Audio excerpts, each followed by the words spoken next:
Good morning, everyone. Thanks for joining Hot Topics. And this morning, Hot Topics is a really, really special one because I want to treat you to some of the conversations that I've been having with my friends and some major players over on Substack. Don't sweat it.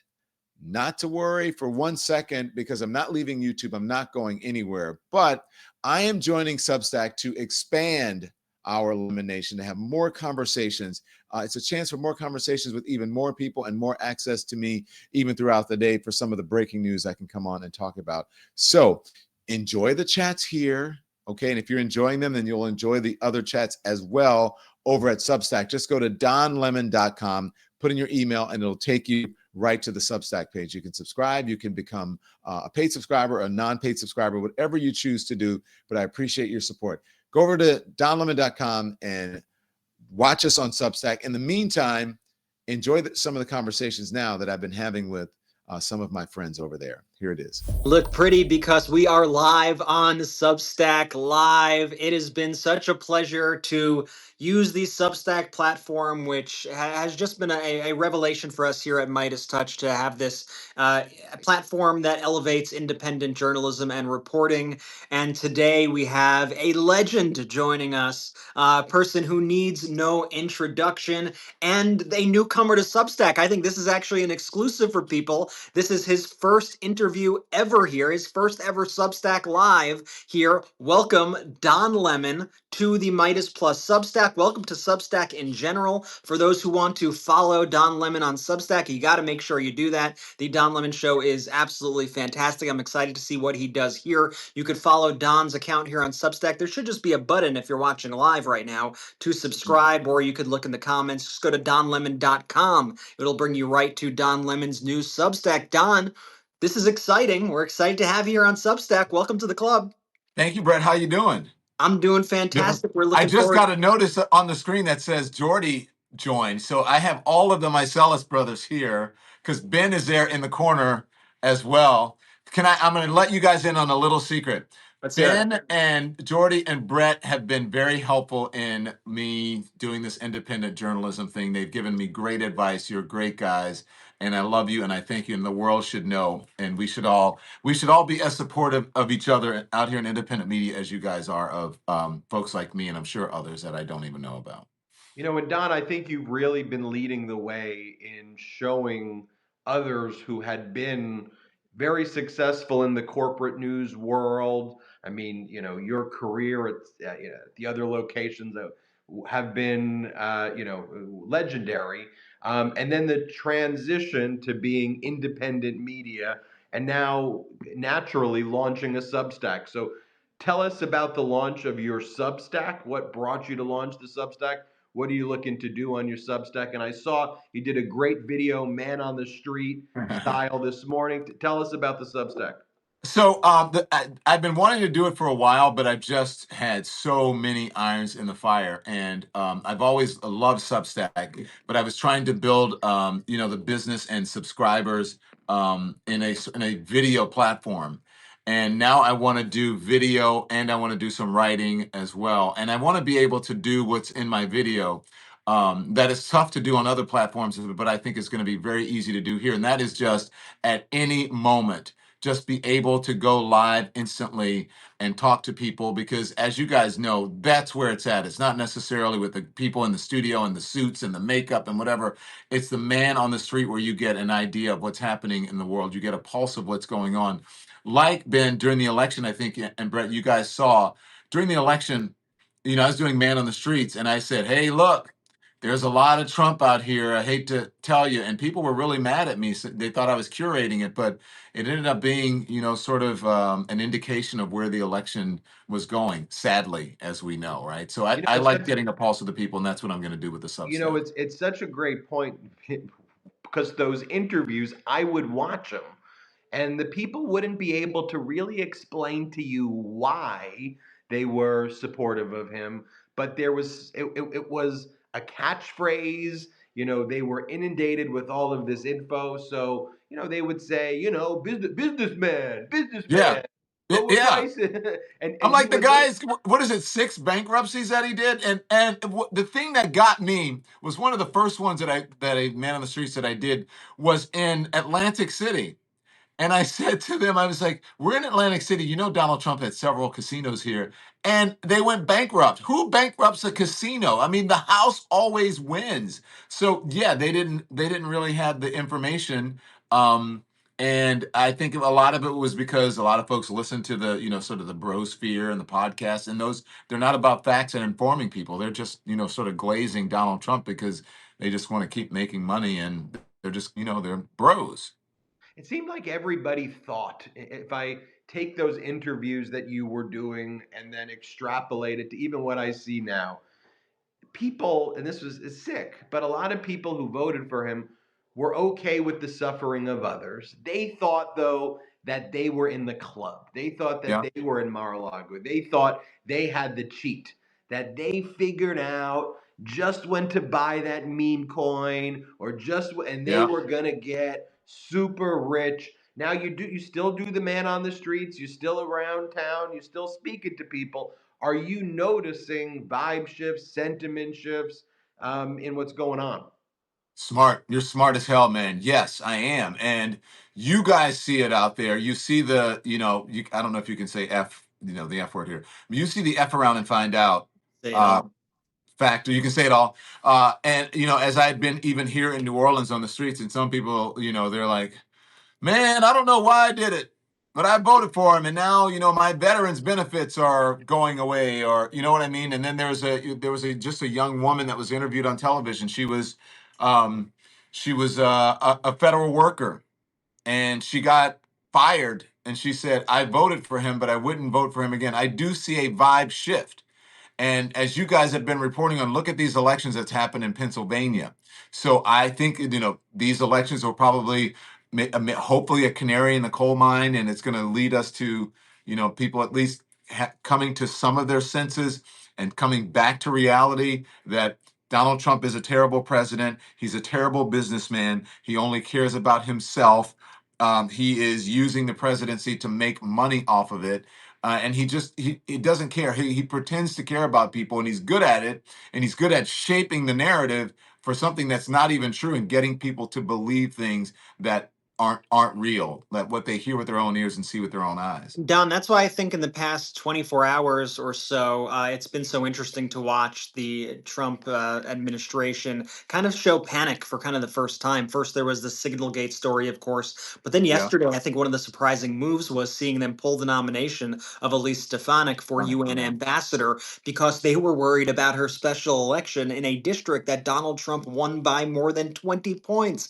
And Right. then, of course, there was what's happening in Florida right now. We're seeing some of these polls from Florida's 6th congressional district with Josh Wheel over there against the MAGA favorite Randy Fine. You're starting to see some panic from Steve Bannon about that race, which was a Trump plus 30 district. So I think they have all this bluster, but to me, and I'd love to get your take on it, I think those actions like pulling a Stefanik when it should be just a sure thing for that special election to go Republican. I think that really speaks to a lot of the things that are happening on the ground as well, and to what the Trump administration really knows what is happening on the ground. Oh yeah, they know.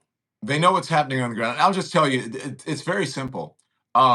You can't fire thousands and thousands and thousands of people and expect people to approve of it, right? And because it starts to affect them. They think it's funny and it's cute, and you're owning the libs initially. And then when it starts to affect people they love or them personally, then it's a reality check for them. But I think it's very simple. I think that Doge is a drag on MAGA or this president's approval rating. And people look, and they may love what Elon Musk is doing with cars and rockets and all of that, but at their hearts, they know that he is a non-elected official that has an outsized reach in the government.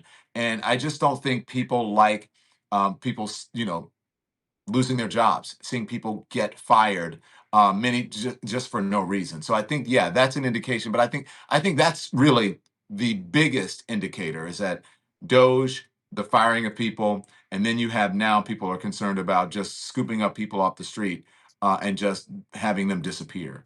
Don, you brought him up, so I'll go here now. But someone with whom you are quite familiar, Elon Musk, and Elon Musk in the past 24 hours has gotten in quite a bit of hot water as well, and he seems almost afraid, as he's been trying the same scheme that we saw him try to play during the general election, which is essentially buying votes. He's holding these events where he's giving away checks, he's paying people $100, he's giving away $1 million to certain people. And now he's taking that same scheme to the Wisconsin Supreme Court race, Mhm. which is coming up right now, where you have the pro democracy candidate, Judge Susan Crawford, who is running over there. He did a tweet at about 1 a.m. last night speaking about this new scheme, letting people know about a speech he was giving in which he was going to give away $1 million to two prospective voters in Wisconsin.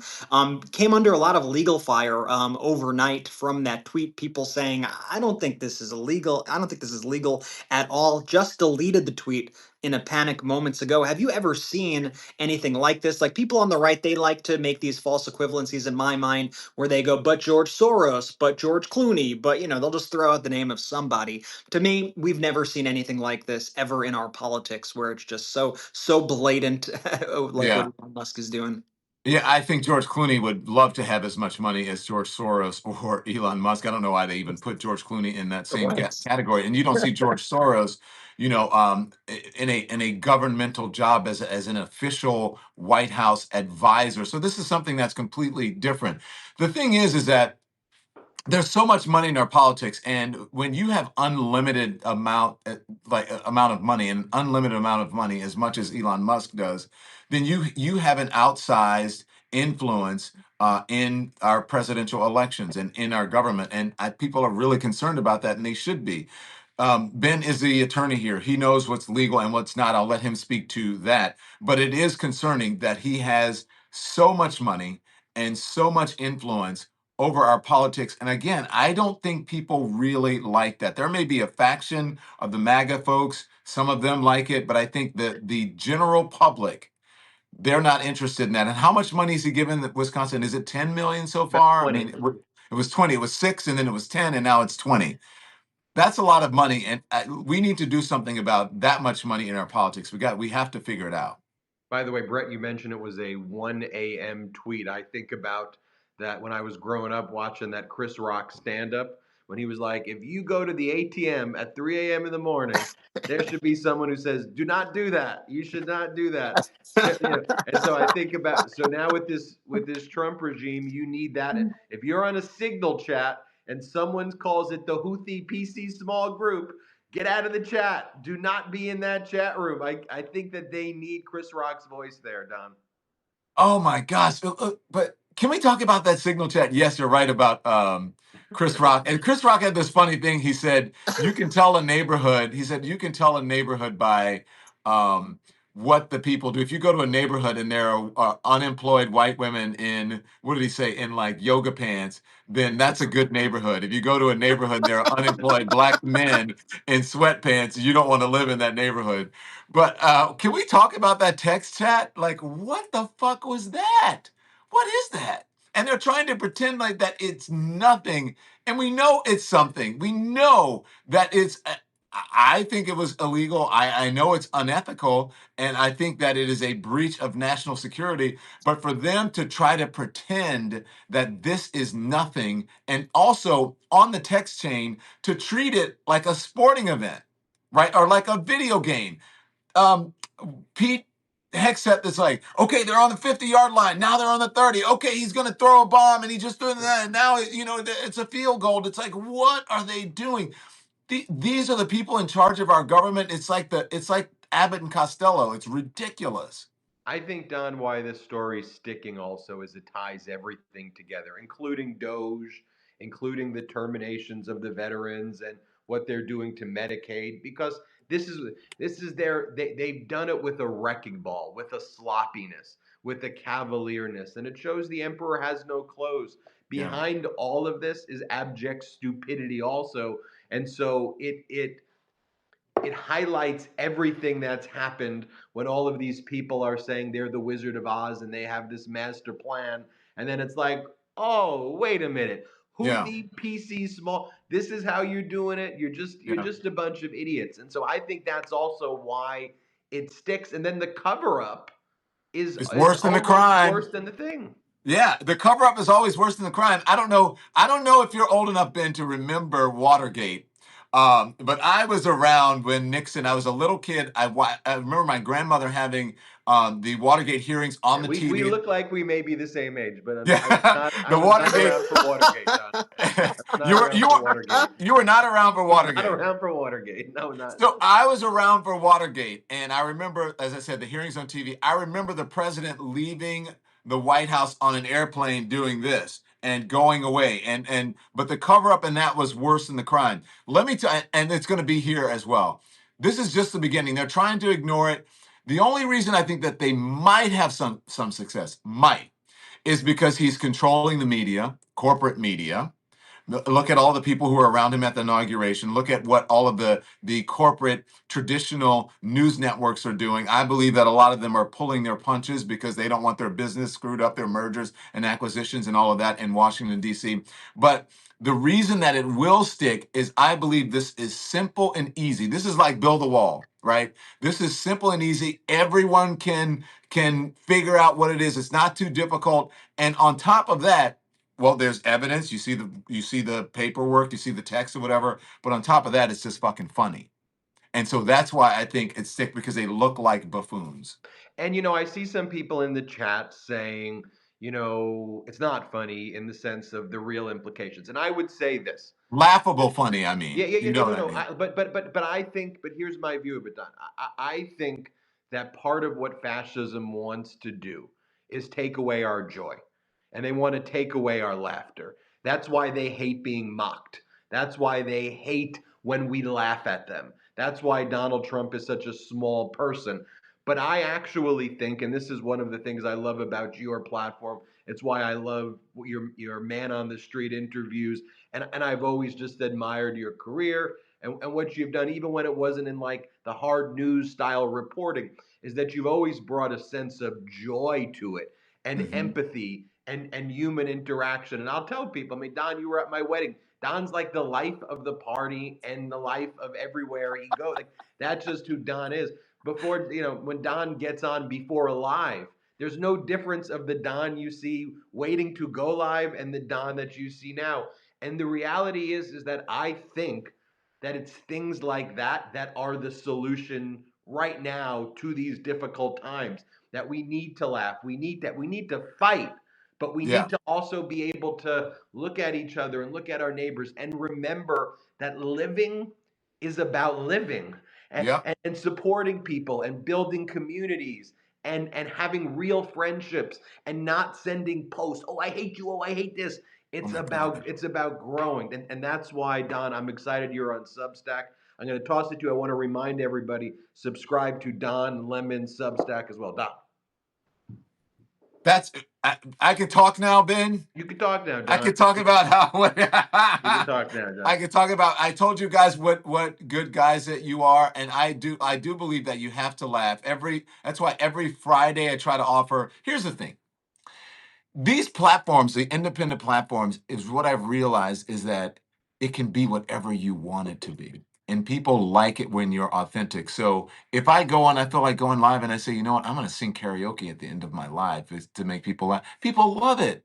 One for the King breakfast, I totally ignored the King breakfast. I mean, not the King breakfast. I totally ignored the inauguration because it was on King Day. And I cooked breakfast with my folks on YouTube, and it was like one of the highest tuned in lives that I've had, because I'm making bacon and eggs and pancakes, and we're going to talk about Dr. King, and we'll sit down and we'll watch this tribute to King, and it was amazing, and that people were in my kitchen and whatever. So it can be whatever you want it to be, but I do believe that we need to support each other, because as you know, especially those in independent media, and we need to create an ecosystem, and I don't mean that in a bad way, that gets the truth out there from people who are centrist, center right, center left, and progressive. Because the right, they've got the blogosphere, they've got the manosphere, and the podcasting world and the streaming world, and they've got Fox News and on. And so they say it in the morning on Fox and Friends, and then they carry it throughout the day on Fox, and then they listen to the radio all day, Sean Hannity, and then they go to the 5 at night, and then they go to the prime time, and it is just a circle that they're doing, and then it's on all of the bro podcasts or all the right-wing podcasters, PBD and all of those things, and then it's just like this ecosystem that they have. And right now they are minimizing the signal gate and saying you should be happy that the people in our government are so transparent and that they are, they aren't afraid to make mistakes. And it is Jeffrey Goldberg who should have left the chat, and he should, one by one, they're all falling in line. And I think that we need to not fall in line and, just because. I think it's because we're out here trying to tell the truth and get information to people, and we need to build that ecosystem to counter the false narratives that happen on the right. Well, it's so great to see you, Don, on Substack, the Don Lemon Substack. Everybody, make sure you subscribe. Let us know if you want to see more Midas Don collaborations. Do we do this every Friday, every other week? Do we Yeah. just do this all day? Is this all I do now? It's just me and Don and Brett just hang out. Don's going. What did I just get myself into right now? Oh no! Ben, we were Yeah. supposed to do a morning show. I mean, come on, what happened? You were looking for a co-host for me. I don't know what happened. I don't know. Well, let's ask. Let's We'll put it to a vote. Should Don and I do a morning show, and should we? By the way, I absolutely think you and me doing a morning show would actually be, would be incredible. Yeah. And so we should really We'll should see. plan that out. How to do that? We'll chat about it. So you're hearing it develop for the first time on Substack. So everybody, we'll see. First things first, Substack, right? You see, that's why Don's a hard negotiator. He tosses it out and then he dangles it and then he pulls it. No, I was just like, I'm so transparent. I'm like, Ben probably doesn't want me talking business in public or whatever, but I'm just open like that, so it gets me in trouble. It doesn't get you in trouble. As long as you're not sharing war plans, Don, it's all good here. All is fair game. American flag, fire flame. We got it, Don. This is Substack Gate now. Substack Gate 2025. Everybody, what are you drinking, Brett? What is that? It's a coffee from a place called La La Land. Oh, nice. Yeah. It looks like a little baby's kid's cup that Ben uses for his daughter. It's what they do now. They give you sippy cups at all the places. They haven't gotten that Trump executive order or the straw. Before Trump, we could drink our cups like men, Don, and now they give us little freaking sippy cups. Now we got little sippy baby cups. I got to hold it with two hands like Trump too. We got to drink sippy cups in this freaking Trump world right now.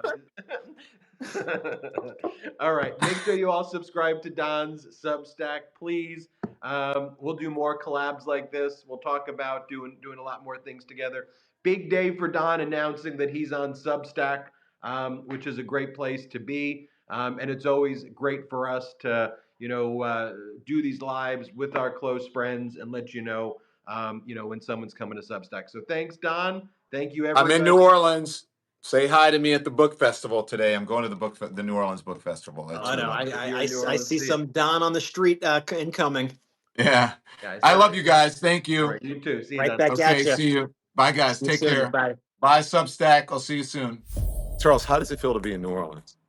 Well, I own a little house here, so I'm here like once a month, at least for a weekend. So it's home to me. Also, I was born and raised in Louisiana, so it is great. Not New Orleans, but in Louisiana, so it does definitely.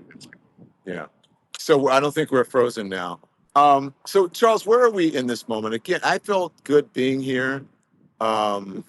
It was great to be around like-minded, reasonable people, and also I saw the beauty in I believe cohesion with Black folks. Just to be honest, how do you feel? No, I think. Listen, I don't think that anyone fully has been able to capture the emotional, the psychic injury that Black people suffered during this election. It was when America said they'd rather burn it all down than to share it, that they would rather risk it all on him than accept her. It hurt us in a way that I don't think we fully have been able to grapple with. And I don't think that us collectively have even been able to grapple with and express. And because of that, we have rested, we have engaged in diversion, we have danced, because the reality of what this means is that maybe we hoped too much. Maybe that Baldwin line that says Black people don't want to be betrayed by too much hoping. That maybe we went out on a ledge and dared to believe America when it was performing during BLM that it meant something by what it was saying, but in fact it didn't. And that betrayal of that, the hurt of that, to watch the destruction that happens in the wake of that, it is deeply personally painful for us. And when I'm around other Black people, particularly those who are engaged some way in the work or documenting the work, we're licking each other's wounds. We're finding some solace. We're allowing our shoulders to release the tension and being at peace and happy for a moment, because we see the empire crashing down around us. And that is the thing that Black people are grappling with. That's when they say, I'm resting, I'm not going out to protest. It's not that they don't believe that the fight is to be had and they won't eventually have to go and be in the fight. It's that my pain, my trauma, my feeling of desertion right now is so strong that I cannot peacefully be in community with you in the fight. Yeah, that's how it is. Right now we're live in New Orleans with Charles Blow. Been here for the New Orleans Book Festival, and Charles and I just did something at the Baldwin Bookstore. We were in discussion, and we had like a 90-minute conversation, just sort of free flowing, that you will catch. I'll tell you where you can catch it soon. But Charles, do you believe that we're at the point of no return? You asked me a question about, you said we're on the precipice, and I said, I think we're over the precipice, and I don't know what happens next. You said, well, then how do you deal with it? How do you move on in this moment? And that is a question that I have not answered in myself except for just one foot in front of the other and just to keep moving. Well, I think that I don't know how far the country is over the precipice or not. I do know that personally, I am forever changed by this. I don't know how I ever adjust myself back to the same expectations of the countries. I don't know how I ever adjust myself back to the same expectations of the other people in the country. And that I will have to carry and live with and maybe die with that injury. But the country has faced a million forks in the road before. And we never knew how it was going to turn out. It could have been the end of the country then. I'm not exactly sure how this ends up. America has proven to be incredibly resilient. Look at the history, but it made all empires end. It's just, that's what the history books show. Yeah. There's an apex and then it falls off. If not now, eventually at some other point. This is how societies evolve. So you say we're already over it. I don't know. Maybe you're right. I won't argue that point. I hope I'm wrong. Don't know. Yeah, I don't know. Well, listen, let's walk this way. Thank you guys for. I promised you that I'm going to go live. I'm going to do breaking news. The only breaking news that right here is that Charles and I are together, and we just had this great talk, and that we're in New Orleans for something I believe that is very, very important. Make sure you check out Charles on where's your social? Do Instagram mostly. Mostly Instagram. Yeah, mostly Instagram. All right. Bye, guys. Bye. See you. Thank you. I'll see you live soon. So there he is, right there. The man, the I myth, the legend. never ask. No. Let me just say something right now that I have so much respect. I've always had respect for you, Don, but I have so much respect for you now in that I am juggling so many things these days, doing this on my own, that you must be doing this. And the way you've been pulling it off has been extraordinary. And now you're here on Substack. So welcome here to Substack. Thank How you, are sir. you? I'm doing very well. Look, I wrote a thing the other day on Substack called "I'm dancing as fast as I can." So now you realize, like, trying to do this, and then I have other Yeah, platforms, including YouTube and Spotify, iHeart, all those things. great. It's a lot. Not only of we're used to getting in front of the camera or having some producers, having some help. Yep, Everything is already there for us, even people putting our microphones on for us. And this is a whole different thing because you're standing up a business and you're also, it's a different way, I believe, in serving the viewer and the American public. It's a much more true. interactive way. And I kind of prefer it this way, to be honest with you. So I'm I, doing I well. How are you? I'm doing great. And I have to say that for the first time in the longest time, I like my boss. Maybe I don't love him, but I like him. No, I'm You're being your own facetious there. boss. I'm my own boss. That's it. Yeah.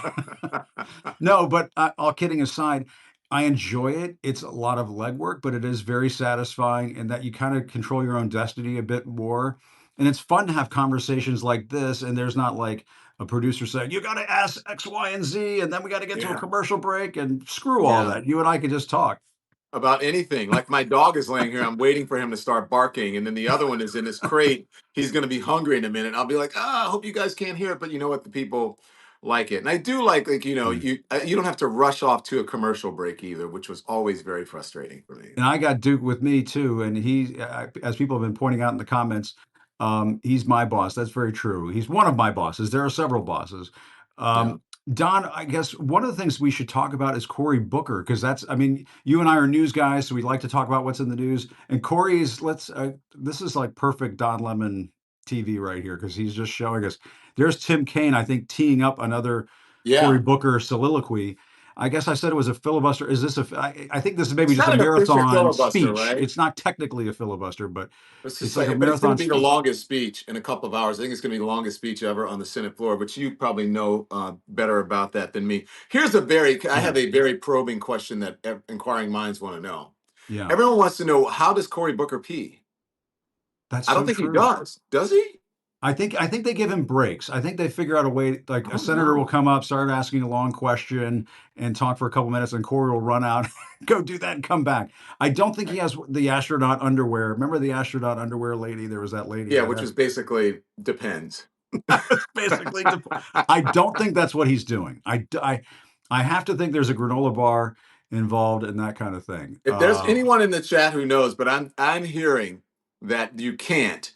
And Really? someone said I looked it up and they No. said you can't because I know that from watching The West Wing, but People are I saying he don't know. can't leave the floor. No, that can't be possible. Yeah, Jim, come on. And that's the biggest question. I asked my producer today. I'm like, how does he? Goes, I don't know, Don. Are you really going to ask that question? I'm saying, yes, that's what people want to know. I guess there have been breaking news situations where you and I have been in the chair and we've Oh my gone God. hours and hours, but they figured out I can't remember. My mind's mush. But I know, right? Are you getting any sleep? I do. It kind of comes in waves. I There was a period, after who got reelected that I was like, what the fuck? I I know. couldn't sleep. Like, no. I got to And tell you, then I yeah. had a whole thing. I'm sorry. I'm gonna let you finish your story. You No, said there no, was a go ahead. period, No, no, but please, please. Yeah. so I had the whole thing because I do my 5 o'clock live on YouTube, and I've been doing it for a while. And then I was like, okay, maybe the election. I think it's maybe has a possibility of going another way. And then I got into it, and I'm like, oh my god, I think it's gonna be what it turned out to be. But Yeah. I started a show at 10 a.m. called Hot Topics, just to talk about things other than politics.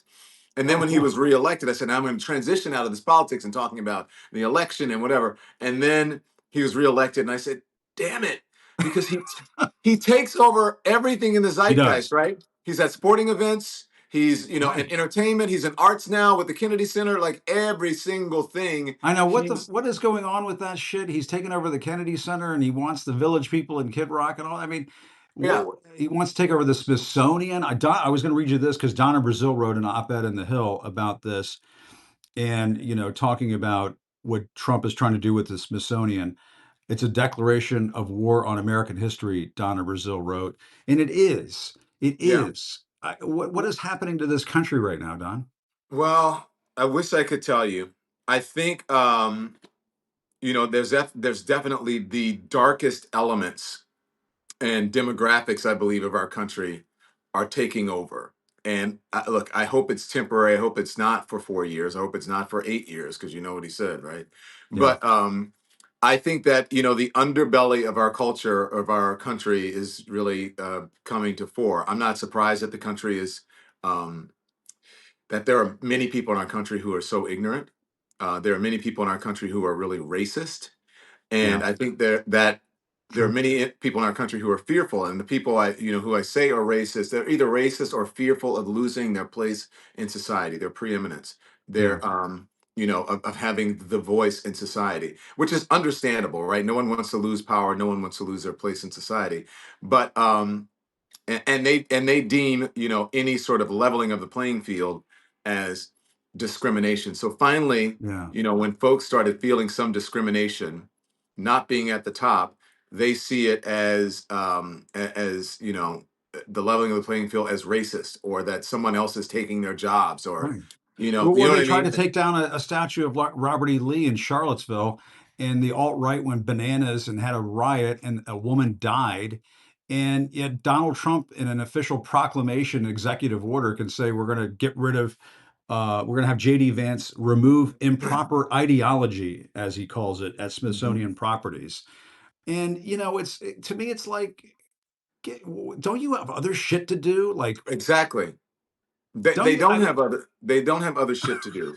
And again, that Because is Elon why Musk is he's doing everything, I guess. But well, that's why he says he loves the poorly educated, Jim, because yeah, they're easy to co-opt. And that doesn't mean, like, you have to have a master's degree, but he loves people who maybe forgot what they learned in a civics class, if they ever had a civics class, yeah, or that he can gin up the fear with those folks. He can co-opt them in order to make them fearful. The folks who sit in front of Fox News all day and they just get angry because they just beat them, just spoon feed them, all that stuff.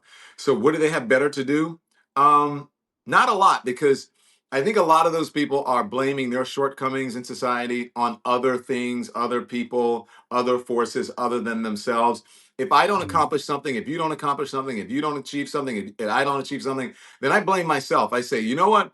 I could have done better. I'm going to strive and I'm going to try again. Not yeah, that, oh my gosh, it's because of people like Jim that I don't have that job, or it's because of people like Jose that I don't have that job. It's yeah, because I don't have that job or that position or that house or whatever it is because I didn't meet the criteria or the credentials for it. But yeah, if you are used to having the preeminent voice, right? If you're, let's just be honest, if you're a white man in society and you see all these women, whether they're white or black or whatever, and they're in these jobs and these positions and they're ahead of you or above you, you're like, wait a minute. The man is supposed to be the head of the household. So it's that kind of thinking. yeah. And, Well, and that gets me back to the conversation I was having a little while ago with Anand. And Pete Hegseth gets up at his confirmation hearing. Guy who comes from Fox, and he's going to be announced as the defense secretary. He's at his confirmation here. He's going off on DEI. He's saying we need merit back at the Pentagon, and he's in this job for what, 7 weeks? mhm, And he puts war plans, he puts attack plans for airstrikes on the Houthis on Signal. yeah.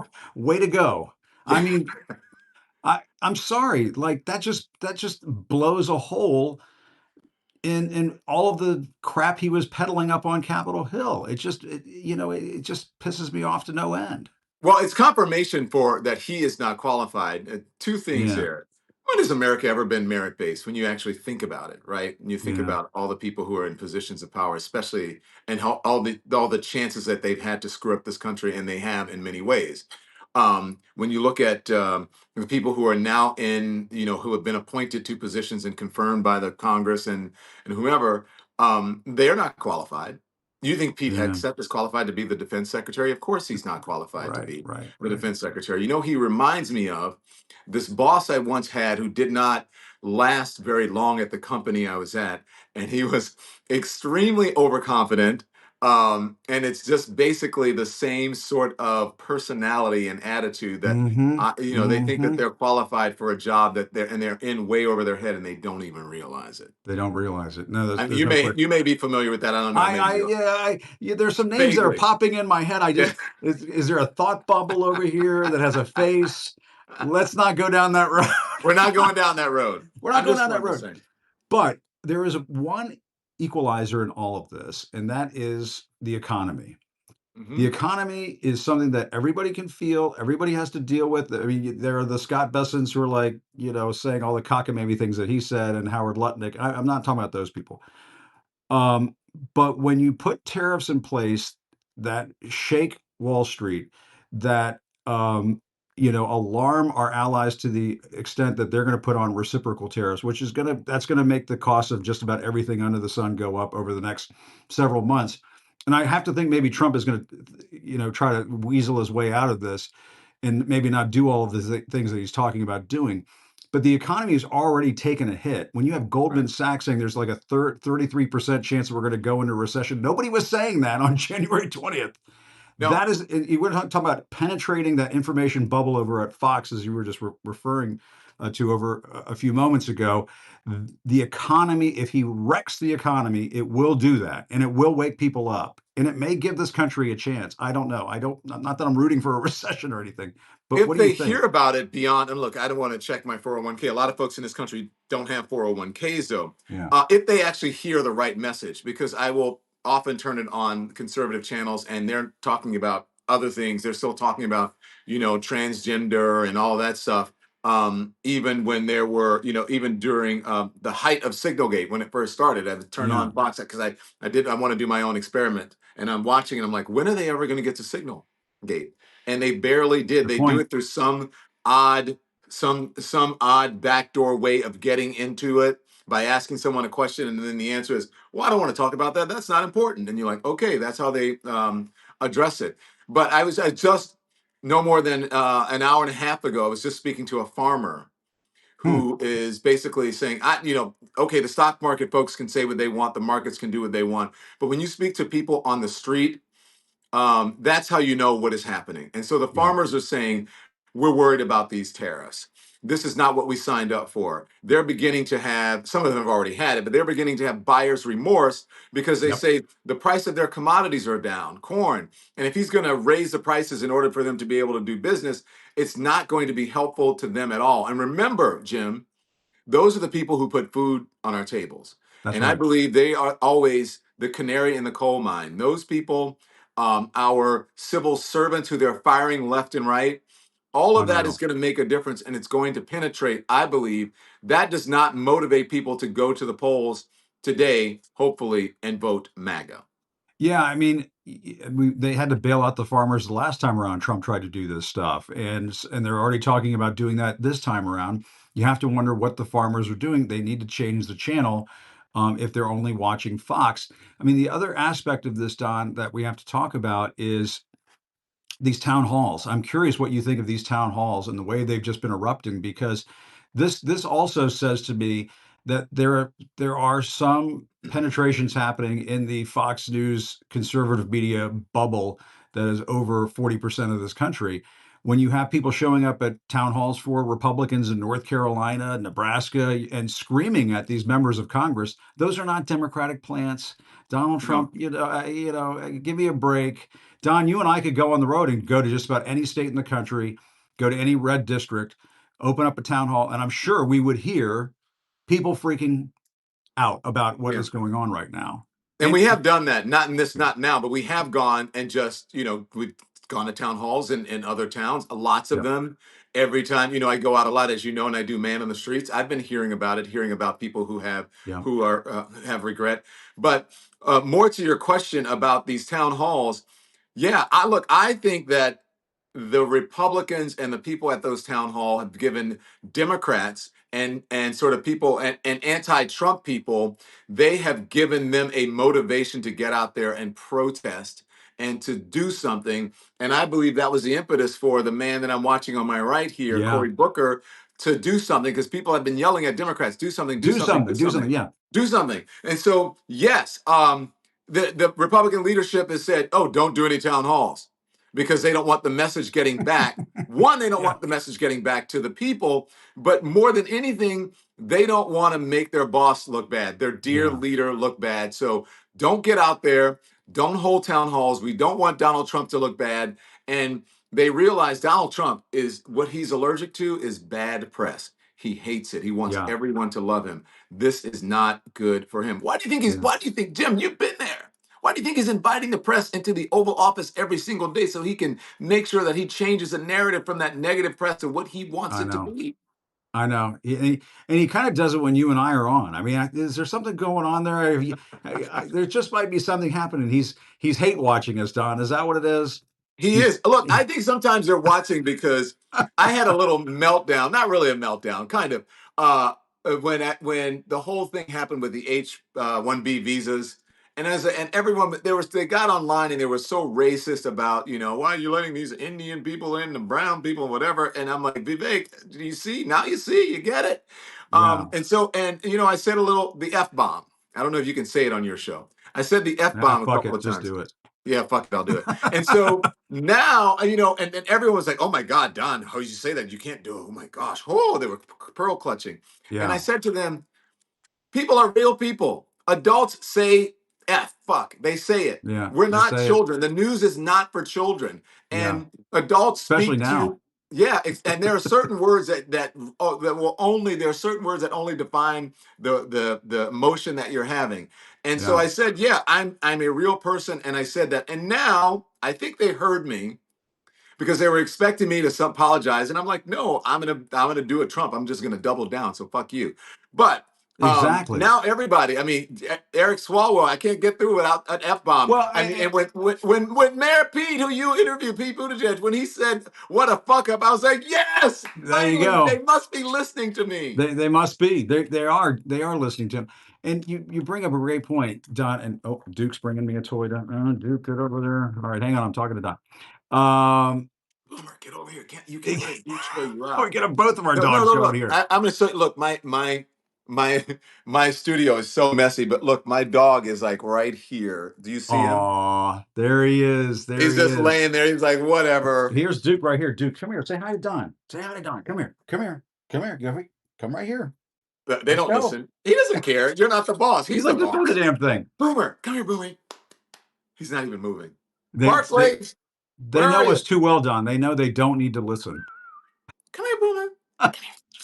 He's not coming. Forget it. I'm not the boss. Come here. You want this tree? You got to come right here. No. All Yeah, right. you got to go treat, and then their ears perk up, right? Do you ever have to, in the middle of your show, get up and walk your dogs? Not in the middle of the show. No. Have you had to do that? Yeah, so I had a show, I forget what it was. It was some breaking news marathon thing that was going on live. And I had it, and I was like, look, guys, I don't want my dog to pee on the floor or whatever. So I'm going to go walk. I said, do you mind? Everybody in the chat was like, no, I don't mind. Go walk your dog. I left the feed up with my empty chair, and I came back, and the same number on the screen, and people were watching. It was the same thing. It had not changed. I was like, well, nobody Amazing. fucking needs me. What the hell's going on? I can just leave it up. So Well, yeah, I walked my dogs for like 20 minutes, and it was totally fine. and so in like 8 minutes, you're going to go live on your YouTube show. Is that right? I need to let you go because you got to go do your Yeah, thing. Is that it? I go live every day. Look, to be honest with you, Jim, I'm so proud of what you're doing. You know that. I've told you this Right back personally. at you. And I'm so proud of what you're doing. And you've been on Substack. I had a different business model that, of course, did not work out because of you know who. And so Yeah. I started with YouTube. But the audience and what you've built here on Substack, I think it's really impressive and Yeah. good on you. And so now I'm new here, and so I hope you guys will accept me and Yeah, come in and go watch the Don subscribe. Lemon show. Go look up Don on Substack. Please follow.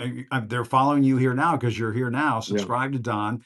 Don's a great writer. I mean, everything that you do, Don, just top notch. I've always admired your work. Always enjoyed working with you, and I hope we can keep doing this. Let's keep doing this. Yeah, we'll keep doing it. And I think, look, we need to support each other. There is no Yeah, competition. This is friendly, healthy competition. absolutely. And look, Jim, you know what I realized just real quickly? How much I missed writing when I got back on It's Substack. so true. I sat down and I wrote like 5 pieces in a row, and I was like, "Oh my God, that's so great! I can't believe that I've Yeah. missed it so much." So Well, Yeah. and good on you for doing that. And I found it to be the same thing. It kind of opens up this other side of you that you're like, oh yeah, I used to do this all the time, and I need to Yeah. start doing this again because you know what? Yeah. It's also kind of cathartic and therapeutic too. But Yeah. Don, it's great to see you. I'll let you walk the dog, do what you got to do before you go on, and go watch Don on YouTube. Watch us later on. This recording will go up on Substack and all these other platforms later. But Yeah. Don, great to see you, man. It's so good to catch up. Thank you, Jim. Be in touch. I appreciate All it. right, Bye, Jim Acosta, bye, Don Substackers. I'll Levin. see you later. Bye. Thanks. Okay, See you. go watch Don. Bye. Bye. All right, we're live. This is Don Lemon on with Michael Cohen, the Michael Cohen. Michael, you're getting me used to this whole Substack thing. I promised everyone that I would go live at any time, and so here we are. Michael, can we talk about it? How you doing, first of all? First of all, I'm hanging in there like everybody else. I am exhausted from this Trumpism. I did a Substack on it the other day. You know, with autocracy, it's exhausting, to be honest with you. Every single day, you know, we're dealing with, you know, more and more nonsense, more and more conversation that is just so abnormal to our democratic republic that it's exhausting. But here's the thing, as I say in my Substack, you got to keep fighting. You got to stay vigilant. If you don't, they win and we lose our democratic republic. This is true. Look, I think we'll talk about the fight in a minute because if there are folks out there fighting, they're protesting. They're at Elon Musk's headquarters.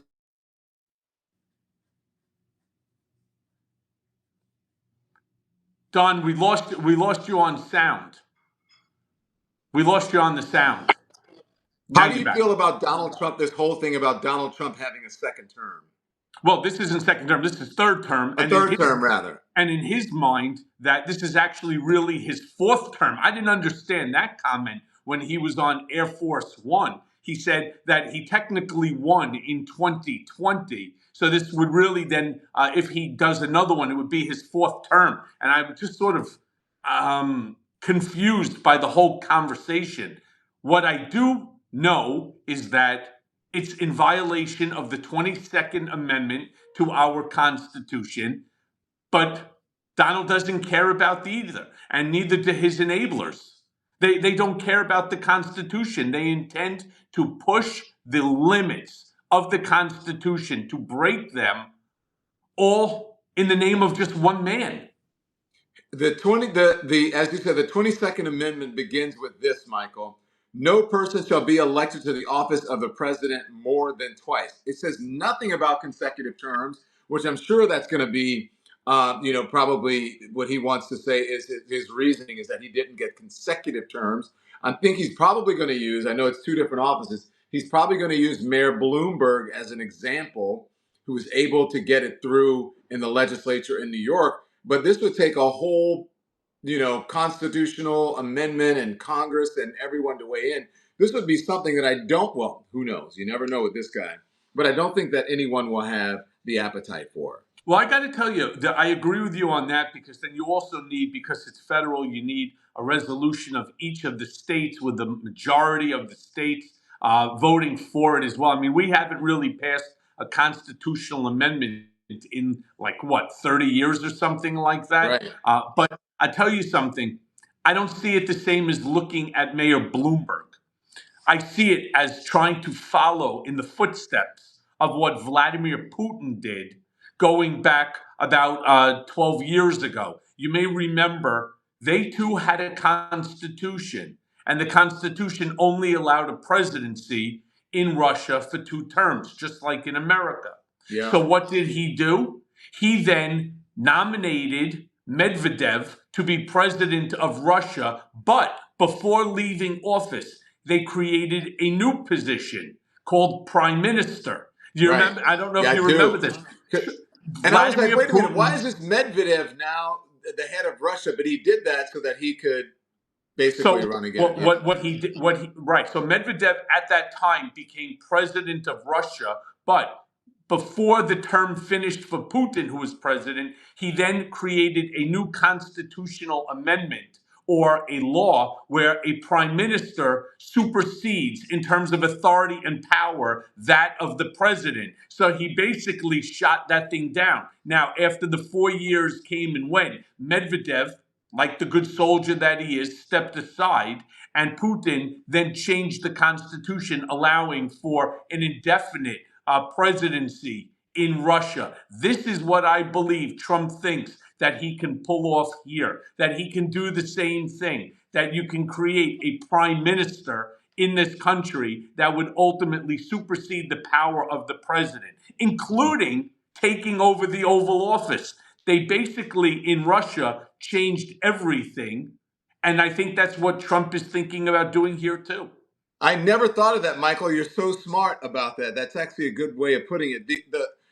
The common wisdom, if you want to call it wisdom, is that he would allow J.D. Vance to run at the top of the ticket. He'd run at the bottom of the ticket, but basically he would be president of the United States. Well, another thought that I've heard being proposed is that J.D. Vance would run for the presidency. He would be the vice president, and then J.D. Vance would resign from the presidency, which then, of course, vice president becomes the president, and then Speaker of the House then becomes the vice president. Yeah. I mean, this is so crazy. This is so dystopian. It's like a Harlan Coben, type of Netflix show. I mean, this is like House of Cards on steroids. It is a baffling scenario of situations that each and every one makes you scratch your head and say, "What the fuck?" Yeah. Right? I mean, nobody has ever thought about pushing constitutional limits to the extent of this administration. Well, and they appear to be getting away with it. Because can we talk about, Michael, what's going on now in Wisconsin? Okay, and then that'll lead us to the protests as well. You've got Elon Musk now in Wisconsin, and this incredibly important judges election, Supreme Court justice election in Wisconsin that's coming up tomorrow. He has poured $20.5 million so far into this, and Tesla has a suit against the state of Wisconsin. What do you make of what's going on? That's a lot of money, and also on top of that, he's got the he was going to give $1 million to two people, right? Who, if they're going to vote in the election, I guess vote the way that he wanted to. The judge, the court allowed it to stand, but he took down the tweet. What do you think of this whole thing?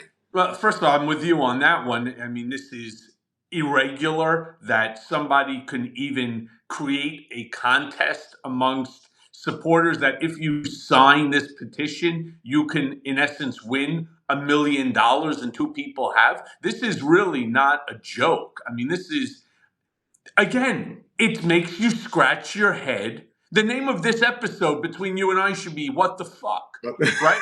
Because no, what the actual fuck?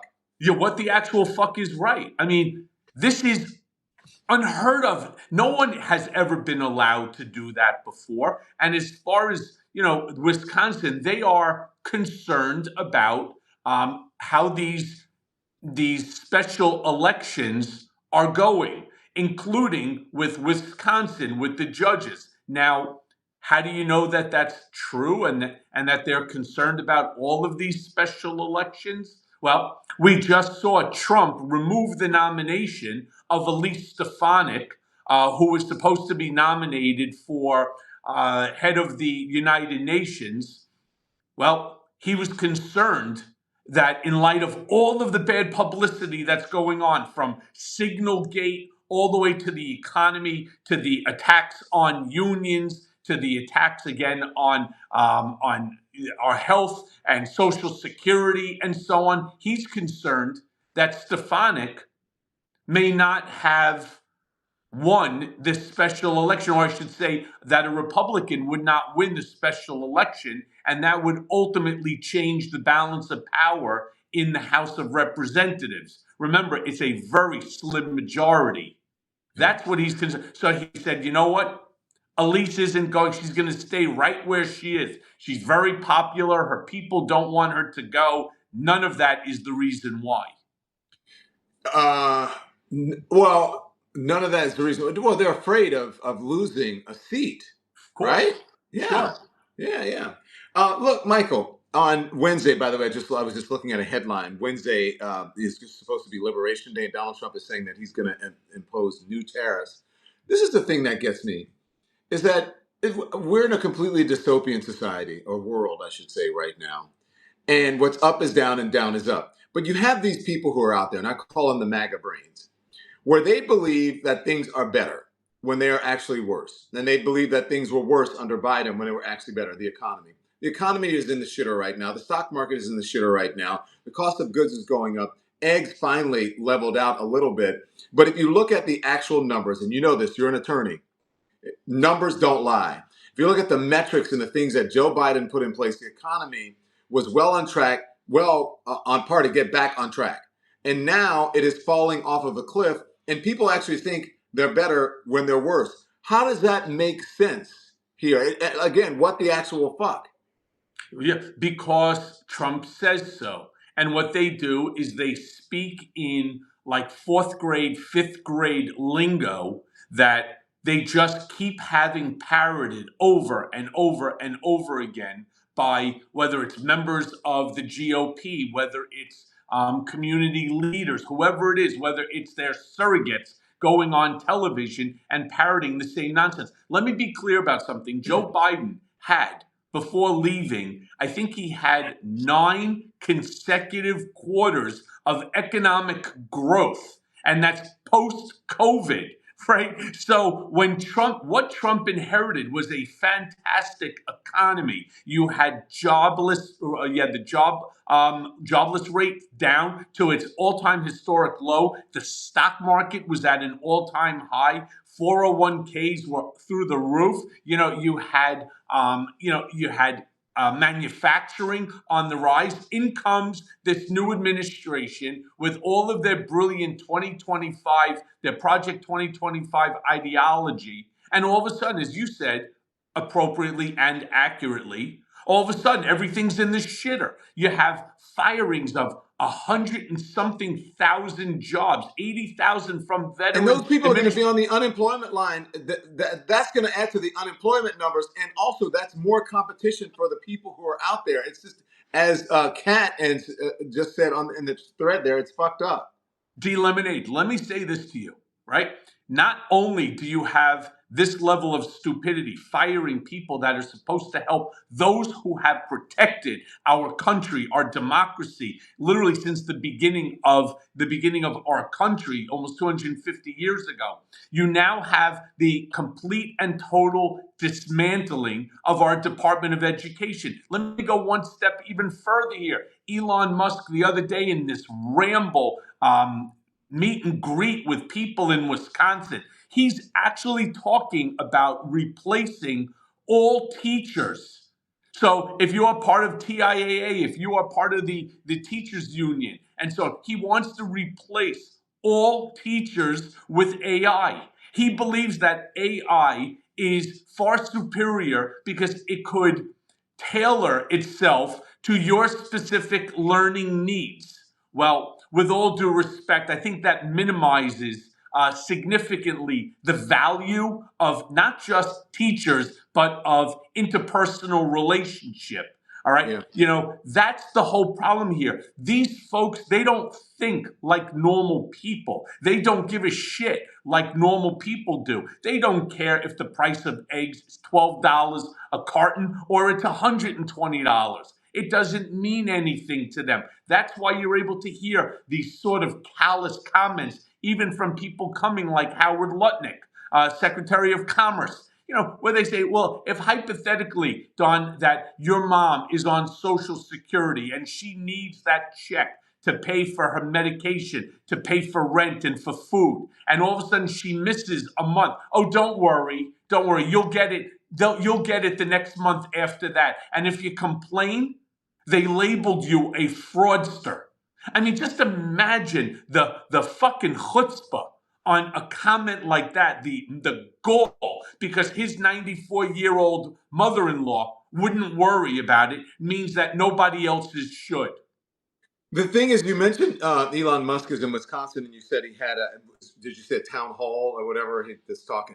And I think he said something there about judges. Forgive me if I have the wrong venue in which he said it, but I know he did say, can you imagine a federal judge can come in and overrule and change what the president has said? And it's like, and he goes, it's just unbelievable. I'm paraphrasing it, unfathomable. And it's like, no, it's not. That's what the U.S. Constitution says. I'm reading it right here. It's Article 3 of the Constitution. The Constitution assigned to Congress responsibility for organizing the executive and judicial branches, raising revenue, declaring war, and making all laws necessary for executing these powers. The power to execute those laws is not with the President of the United States. It's with the judiciary and ultimately with the Congress. But D, you and I have done many of these meets together on whether it's Substack or on your other platforms, my other platforms, my Mea Culpa podcast. We've had this conversation before. I warned everybody about Trump going back 6 years ago. In fact, I did it live on the House Oversight. My biggest fear is that if Trump lost the 2020 election, that there would never be a peaceful transfer of power. I then turned around and I said, and if in fact he remains and he retakes the office, that he will never leave. They will always look to find a way within which to stay. My predictions were actually correct. My bigger concern right now is what Trump said himself. You don't need predictions at this point in time. Trump said it himself during the campaign that he wants to rewrite the Constitution.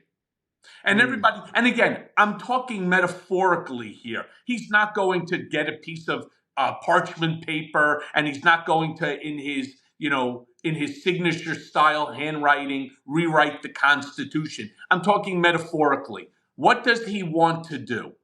Not my words, his words. America, it's time to wake up. These are Trump's words. He wants to strip both the House, he wants to strip Congress, as well as the judiciary of their co-equal powers conferred under the Constitution.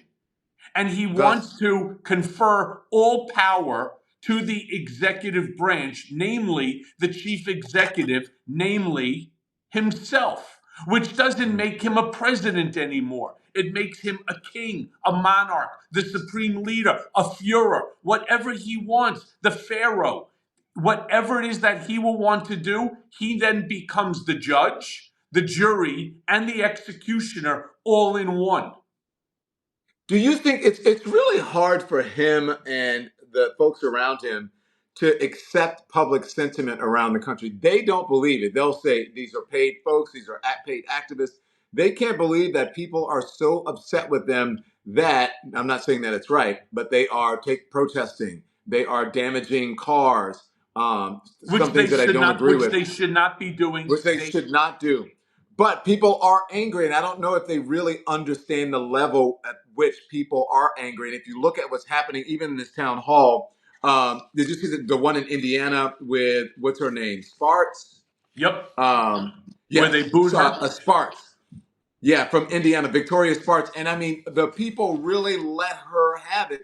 The Republican leadership has been telling these folks, don't do these town halls, and she did it anyway, and she got a taste of medicine without a little sugar. She got the full pill. Well, I'm setting up for mid-April a town hall in New York here with Jim Acosta, and I definitely, D, you're on that list on people who I want to be there as part of the speaking panel. So hopefully, you'll be around mid-April for it. But I'm in. They do understand. We cannot minimize the level of interest in overturning our democratic republic and the principles that guide us by this group of Trump enablers. We cannot do that. When we do that, we will lose. They know exactly what they're doing. They know that this signal gate is a nightmare for them. They know that tariffs is a nightmare for them. What he's doing, he's burning down the country. to the point where the only people that will have any money are going to be the people who are basically part of his organization.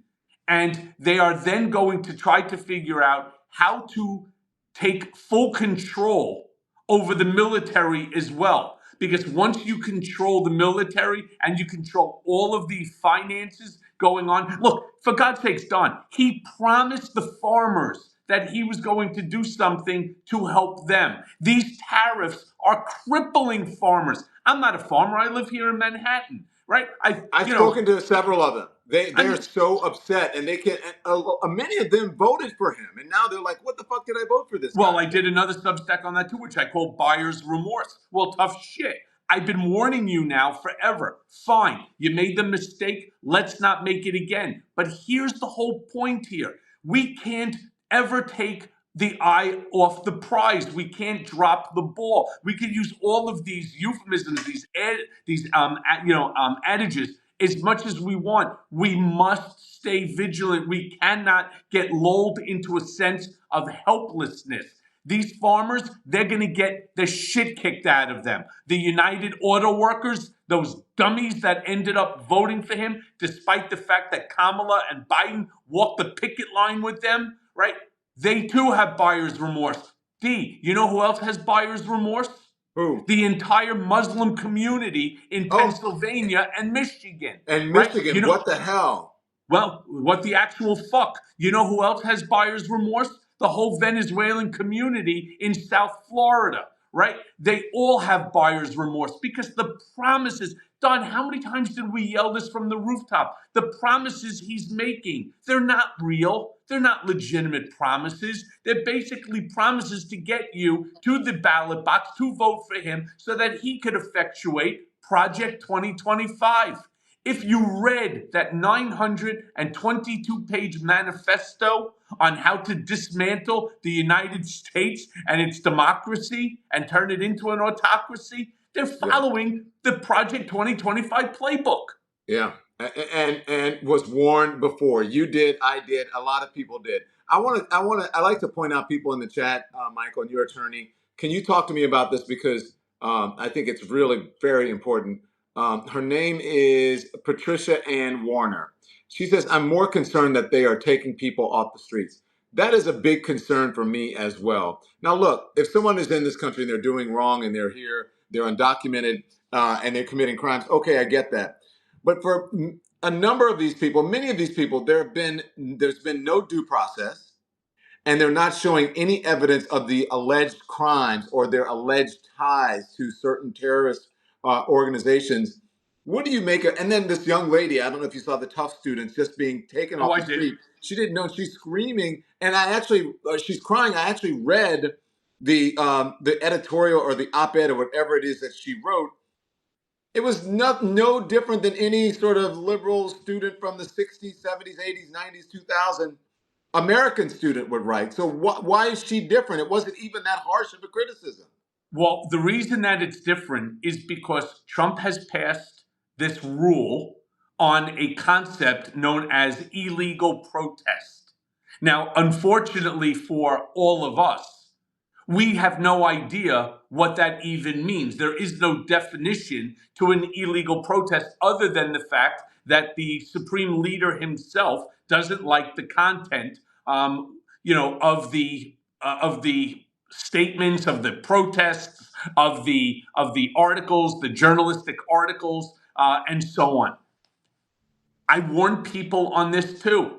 And people say to me, stop it. No, you didn't. Yes, I did. I wrote a whole fucking book about it. How Donald Trump weaponized the Department of Justice against his critics. Let me be very clear. The same shit happened to me when they lured me to 500 Pearl Street and they gave me a document that doesn't exist and told me to sign it that would violate my First Amendment constitutional right. When I refused to do it, they had waiting for me 3 marshals, not 6 like she had, but Mr. Cohen, turn around, take your shoes off, take your watch off, take your cufflinks off, put your hands behind your back. They handcuffed, shackled me. I warned everybody that the big fear that I have is that what they did to me, that they will do to you. And that's what the whole book Revenge was about. that my biggest fear is that one day, D. Lemon, you'll be walking on the street and you'll have said something like maybe this program right now that Trump doesn't care for, that evokes some sort of an ire to him. Next thing you know, you're walking a bunch of people in, they're not even in police outfits, in black outfits or whatever it might be. They bag you, tag you, throw you in the back of a Sprinter. Next thing you know, you end up in fucking Louisiana, which you wouldn't mind. That's where you're from. But instead, they would send you off to Guantanamo Bay, or maybe they'll send you to Venezuela or to a Panamanian internment camp in the middle of the jungle. This is not a joke. We have all, those of us who know, we've been warning people, and now is the time that everyone, whether you voted for him previously or you did not, needs to join together on Substacks like Don's, on my Substack, on others. And when we have these town halls, whether it's in New York, whether it's in Pennsylvania, whether it's in Idaho, Ohio, Oklahoma, Alabama, Utah, it makes no difference where it's at. You need to be there. You need to be a part of this, because the bigger the community, the less likely that they will have an opportunity to destroy our Constitution. If you don't make me a part of these town halls, we're no longer going to be friends. We're going to be fighting.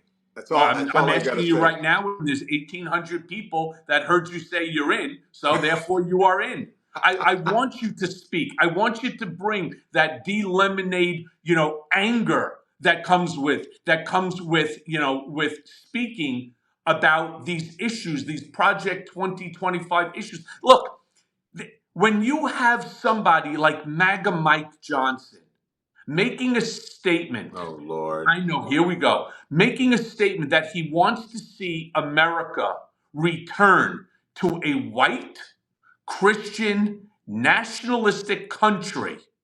Both you and ID have real issues here. All right? Because neither of us fall into that category.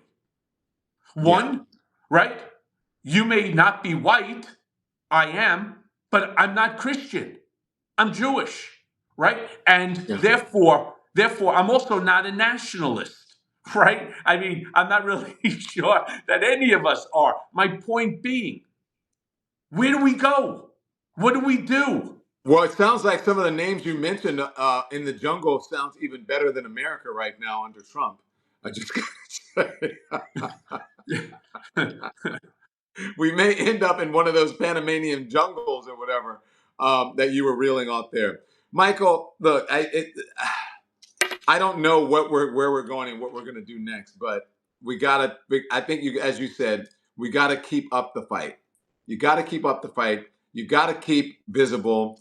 I understand that people are tired and they're resting right now. I hear that a lot, but I think it's time for a lot of folks to come off the bench, and we need to start fighting back. Because those people out there in the town halls are showing us what it's like to fight back, and that they are actually making a difference. And I admire them for doing it. As do I. And look, if you don't stay vigilant today, what will happen is you'll get lulled into a sense of helplessness, as I wrote in my Substack, by all of this Trumpian bluster and this fire hose of executive orders and unconstitutional acts that are being done.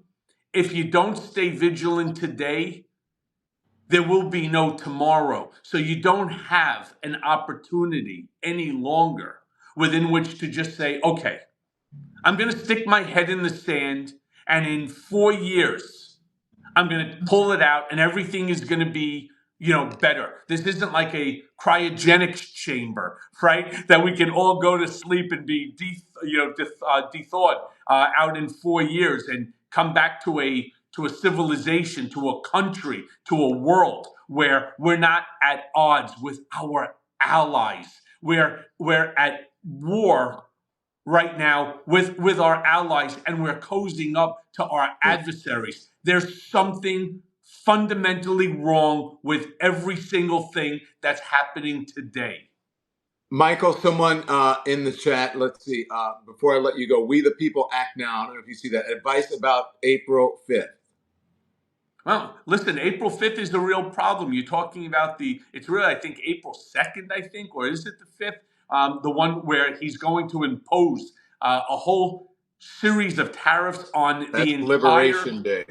Yeah, D-Day, Liberation Day. There's no D-Day here. There's no Liberation Day. It's liberating us out of our money. It's basically April 2nd is the day that America files for bankruptcy. We are not an isolationist country. No country is. We live in a global economy. You know, I have a friend who has a company that the parts all come in from China. As a result, because it's like April 198 2nd, by the way, is Liberation Day for Trump. April 5th is Protest Day, but go on. protest day. Oh, I apologize. Right. April 5th, be a part of it. Just be a part of it. But I just want to finish what I was saying with April 2nd. Sorry. This buddy of mine, who he's got like 198 different parts that come together that are all assembled here in the United States. He's got about 70 employees. They were doing phenomenal. As a result of Trump's tariffs and what he's doing now to China, and then the secondary tariff on China that he's intending to impose, 583% increase. Imagine that. That's what the tariffs are costing. 583% increase. So Jesus. what would have cost you $10,000 is now $16,000 for the same exact item. This is not a joke. These 70 people are losing their job. Why? Because somebody told Trump that tariff is the panacea to our problems, which we all know it is not. Yeah. Oh boy. So And get out and protest come April 5th, be a part of any protest that you can. Staying home is kind of like the same thing as not voting, right? Fuck around and find out. Michael Cohen, you're the best. We'll talk what day. We have to figure out which day we're going to do this. Let's do this. Let's do this every Tuesday. Okay, you can't do Monday, right? It's the first of the week. No. I'd love to kick it off with a little. Tuesday. Let's do Tuesdays at 3:00. Okay, Cohen Tuesdays. There you go with D Lemonade. Thank you, my brother. Love you. Hey, thank you for welcoming me to Substack. I hope you guys like it, and make sure you subscribe. Right, become a subscriber. Become a subscriber to Don Lemon's show. Become a subscriber on my channel as well. Be a part of this conversation. There is no two people that will tell it to you as honestly, as frankly, as brutally, as raw and unfiltered as D Lemonade and myself. You got it. Hey, Michael, have a great day, brother. I'll see you soon. You got it.